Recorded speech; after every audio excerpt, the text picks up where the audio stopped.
This is a production of PBS Charlotte.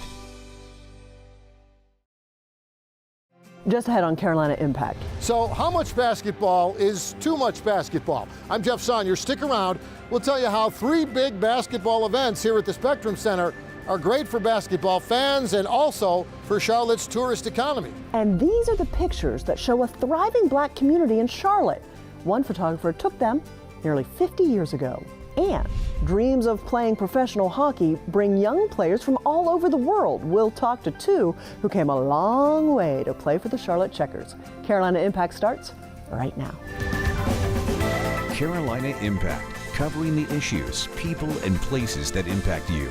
This is Carolina Impact.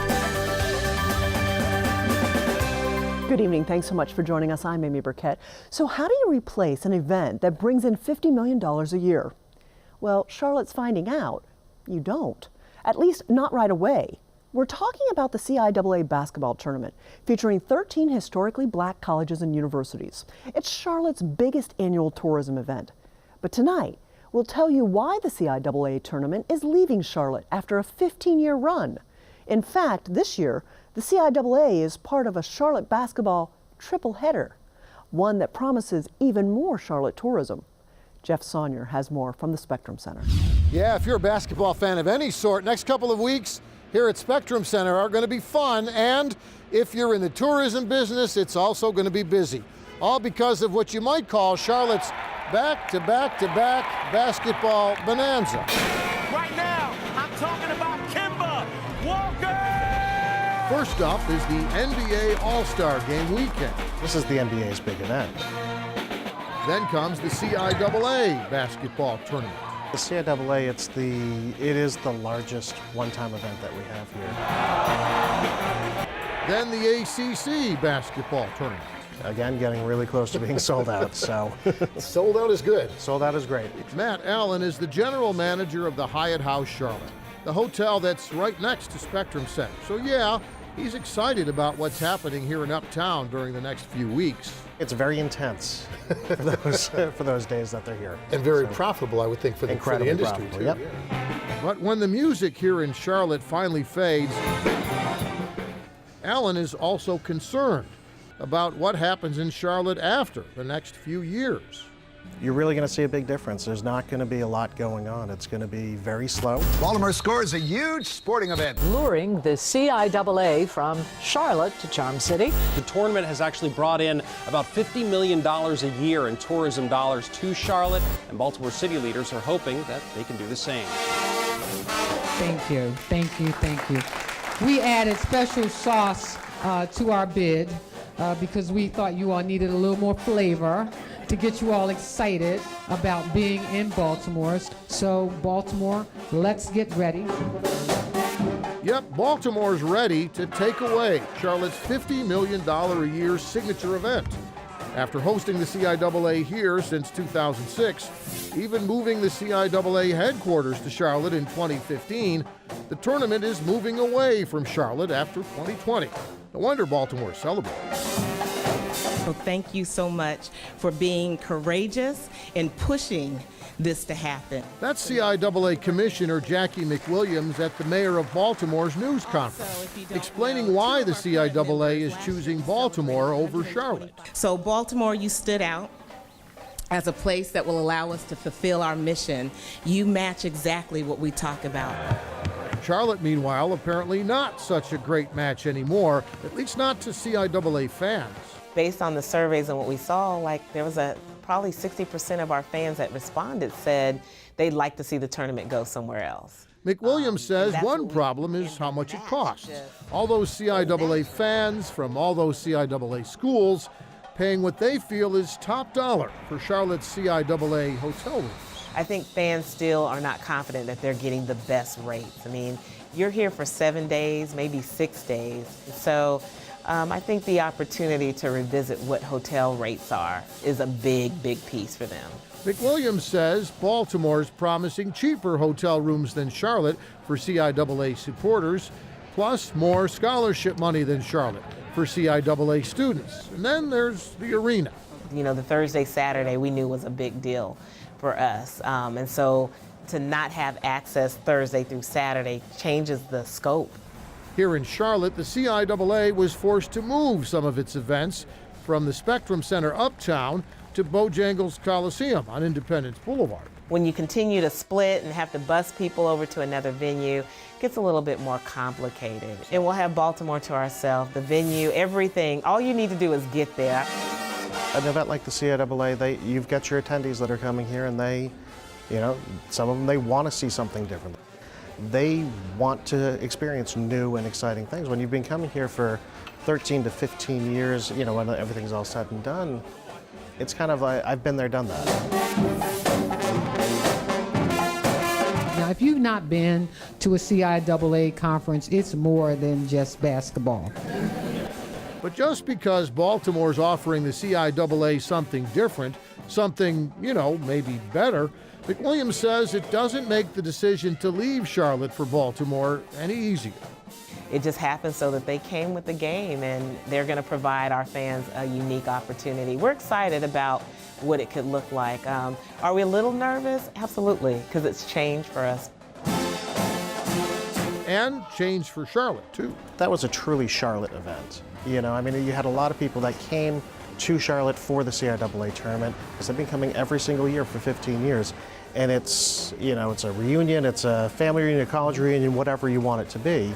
But you're going to lose that whole atmosphere. You're going to lose, I think you're going to lose a little part of what makes Charlotte, Charlotte. The next couple of weeks, it'll be, I got to remember to look around every once in a while because I'm going to blink and it'll be gone. Jeff Saunier joins us now in the studio, and I always learn so much from your stories, Jeff.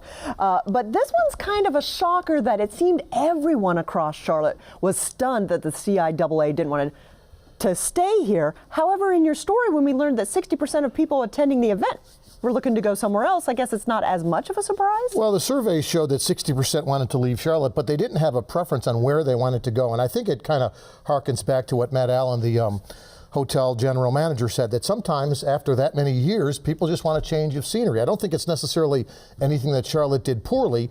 It's just that it may have been time for a change. That plus the cost of staying in Charlotte versus the other cities, including Baltimore. It was just more expensive for CIAA fans to be here versus somewhere else. Talk to us a little bit about that loss of economic impact to our area. How do we replace something like that? I don't know that you replace it, and that's one of the problems. It comes during February, which is traditionally the lowest time of the year for tourism, so it was really a bonanza for us to have it for so long. But as you look at the industry, finding events of that size, of that magnitude for that time of year are tough, and that loss of an event can impact a lot of people. A hotel might lose 5 or 10 employees because of the loss of revenue, but you multiply that by 30 uptown hotels, and you're talking about hundreds of people that potentially could be out of a job if they don't find suitable replacement for that kind of business that they lose in February. So let's talk about the fact that the contract with Baltimore is only for 3 years, from 21 to 23. What are the odds that we might get it back after that? That's wishful thinking, I think. There will be an opportunity to go back out to bid, but just like the opportunity Charlotte had all those years, they will give Baltimore, assuming it's a success, an opportunity to extend. So that 3-year contract could turn into a 4 or 5-year contract. And then, everybody tosses their hat back in the ring. It's a lot easier to keep something you have than it is to get something you don't. And that's really what Charlotte is facing right now. They've done such a good job. They've kind of designed the template for other cities. Baltimore just kind of came in and outdid Charlotte at Charlotte's own game. Okay, well, we'll have to wait and see how it all turns out. Yeah, thanks so much, Jeff. You know the saying, a picture is worth 1,000 words? Well, if that's the case, we know of one photographer who said a lot with his camera. His name was James Peeler, and he captured life in Charlotte's West Side for almost 50 years. Now, thanks to his daughter, his life's work will be preserved and shared. Carolina Impact's Suzette Ree tells us more.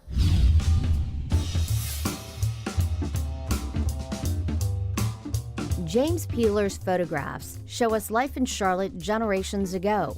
Peeler stayed busy for decades, capturing countless special moments. His daughter Latrell Peeler McAllister says her dad's work captures our lives and our history.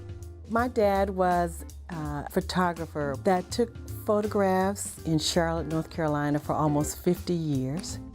He did portrait photography, group photography. He did a lot of weddings, family reunions. He did photographs of prominent politicians in the area. Peeler's lens captured the milestones of so many, but you also have to remember these were segregated times, and while photographs may not be historic occasions, they're from an era filled with historic lessons and truths. At one time he did school photography, and especially at the segregated schools back in the 50s and the 60s, he did photography work for them. At times when white photographers would not come to the segregated schools. And Peeler was also called upon to take pictures of historic figures when they came through Charlotte. In his collection, you'll find portraits of Thurgood Marshall when he visited Charlotte, Martin Luther King. He was called on by students, primarily students at Johnson C. Smith, during the protests in the 60s to capture their efforts for the civil rights movement. A lot of what was happening on the national scene was happening here in Charlotte, and he was able to capture that. And I think the community is better because his collection has been preserved.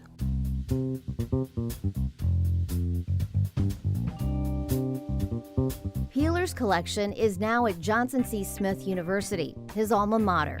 My name is Brandon Lunsford. I am the University Archivist and Digital Manager. To me, the most amazing thing about Peeler was that he was so diverse. The amount of things that he took pictures of was just incredible. There were 37 giant rubber tubs full to the brim of these photos in different old classic photo envelopes.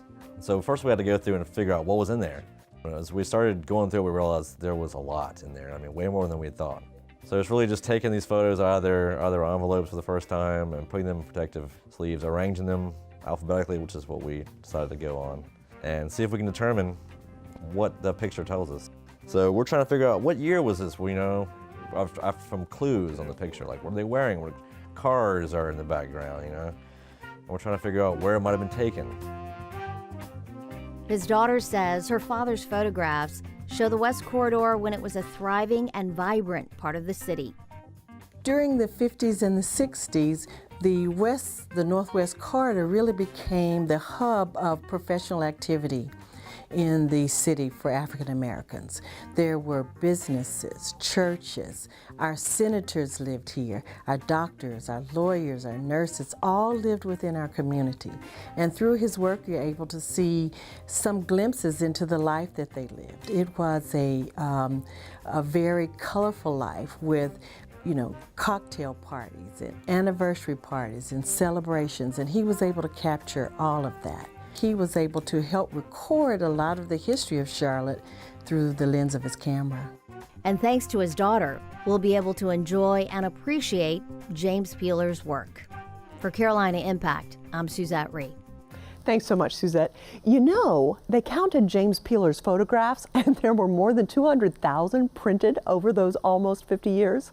Well, this is just a segment of producer John Branscom's Trail of History special about Charlotte's historic West End, scheduled to air February 19th at 8:30 right here on PBS Charlotte. Well, we turn from history to something very much alive. Have you ever been to the Riverbanks Zoo in South Carolina? It's one of the most successful zoos of its size in the country. The penguin and sea lion demonstrations are among the most popular attractions. Producer Russ Hunsinger has more in tonight's One Tank Trip. I'm just feeding a little lorikeet here. A couple, actually. Hi. We are at Riverbanks Zoo and Garden, right here in the heart of Columbia, South Carolina, in the heart of the state. It's a 170-acre zoo and botanical garden. We are home to 2,000 animals representing species from around the world and 4,300 species of native and exotic plants. We also are home to Grizzly Ridge, Otter Run. Of course, you have an opportunity to feed giraffes here at the zoo. You have an opportunity to feed lorikeets, we have kangaroos, we have wallabies, we have 300 types of birds here at the zoo. This is my favorite part so far.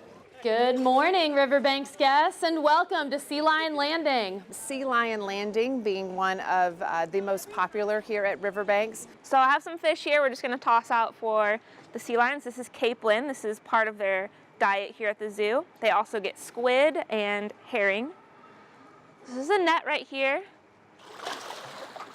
I take care of the sea lions, the giraffes, the elephants, the tapir, and the babirusa. So there's a lot of care that goes into that. Obviously, we have all the big animals, and they require a lot of food, a lot of training, a lot of cleaning. So that's the majority of our day here at the zoo. Everyone is excited to see the penguins too. The kids typically wave through the glass and run along chasing the penguins that are swimming in the water too. Riverbanks offers a lot of backstage programs. One specifically is the penguins.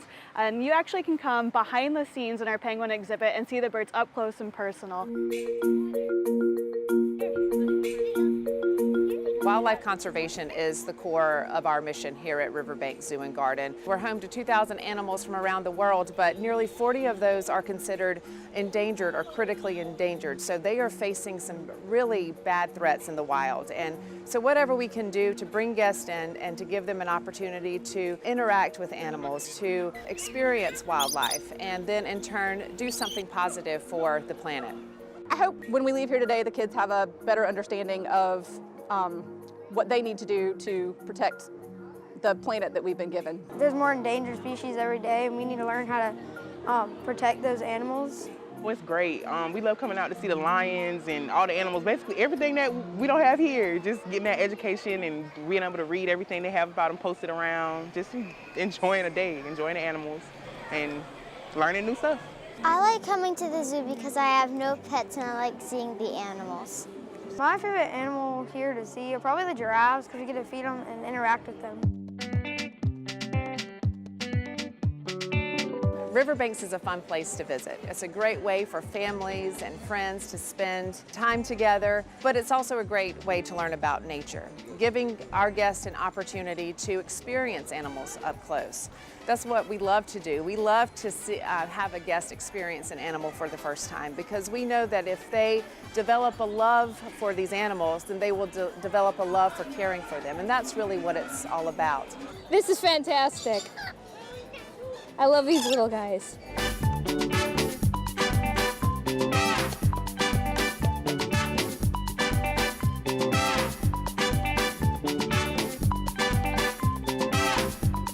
Thanks so much, Russ.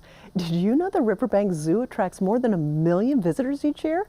It's open every day except Thanksgiving and Christmas. Well, I hear sending kids off to college is one of the hardest things a parent has to do. I'll find out this fall when my only son does it. Well, whether you're staying in state or just a short drive away is one thing, but what if your child heads overseas? A new country, new language, new culture? In the world of professional sports, traveling overseas is sometimes necessary. Carolina Impact's Jason Terzes introduces us to a couple of Charlotte Checkers who are a long way from home. They're enjoying the coolest game on earth with one of the hottest starts in franchise history.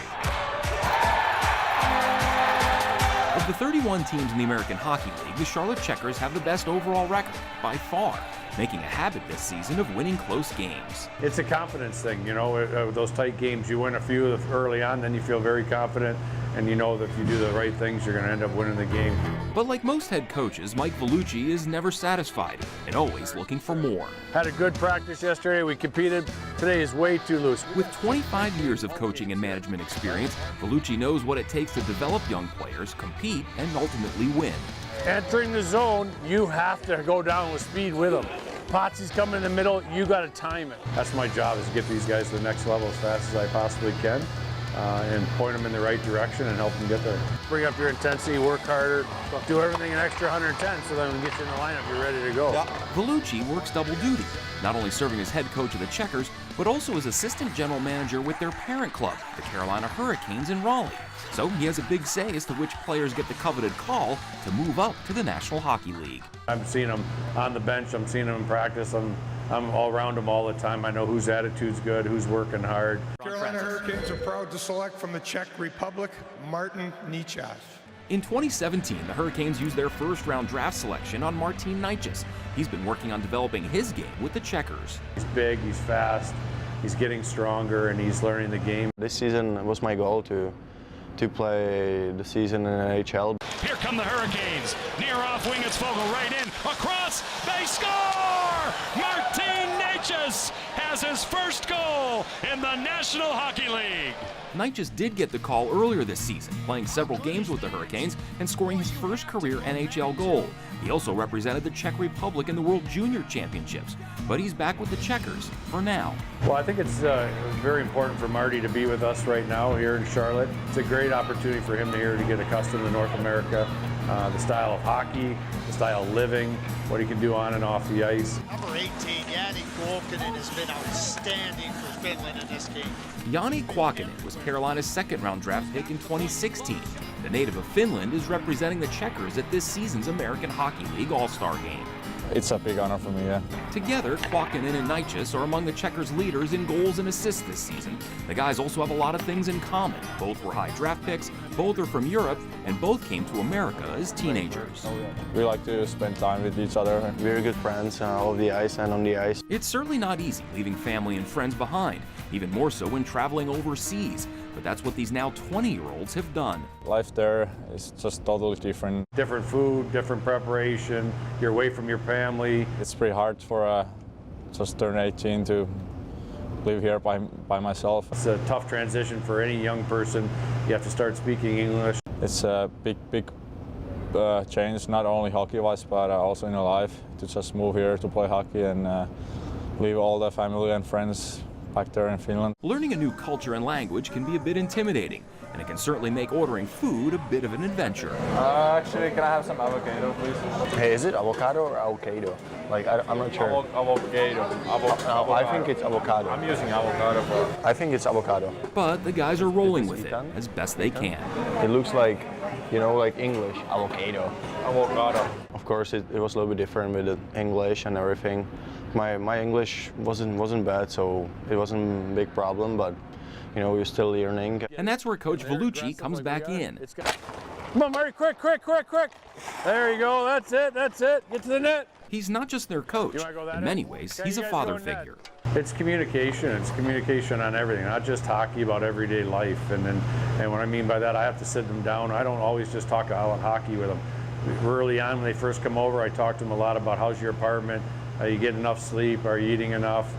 Just communicating with them, know that I care about them as a person, not just a hockey player. When you have a team loaded with young prospects, sprinkling in a few veterans is key. It's huge because those veterans have gone through almost everything. That's why Vellucci relies on guys like 33-year-old Zach Stortini. Just look at the guy. He looks like a hockey player. And through a 14-year professional career, he's played just about everywhere. Iowa, Milwaukee, Hamilton, Edmonton, Nashville, back to Milwaukee, back to Hamilton, Norfolk, Lehigh Valley, Binghamton, San Jose, now Charlotte. He was kind of like teacher for me, and he was telling me how it is to play in the NHL, and of course it's nice to have guys like that in the locker room, especially here. I'm actually talking to him pretty much every day, and I'm trying to learn. He has a lot of life experience, so I'm trying to take something from him and trying to get smarter too. Thanks to veteran leadership, good young talent, and a coach orchestrating it all, the Checkers are hoping this magical season lasts deep into the spring with a run at the Calder Cup Championship. For Carolina Impact, I'm Jason Terzis reporting. As a mama, it's tough to see those boys so far from home. Thanks so much, Jason. Well, here's some interesting information about where players in the National Hockey League come from. 46% are from Canada, no surprise.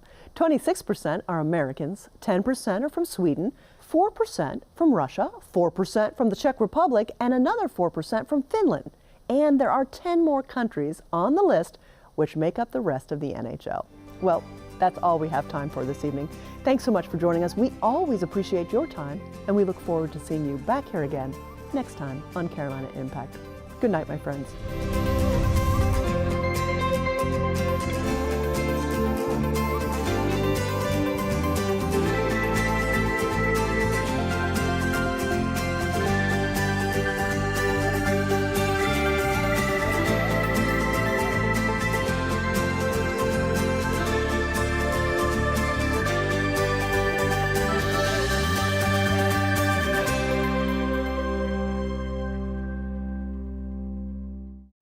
Production of PBS Charlotte.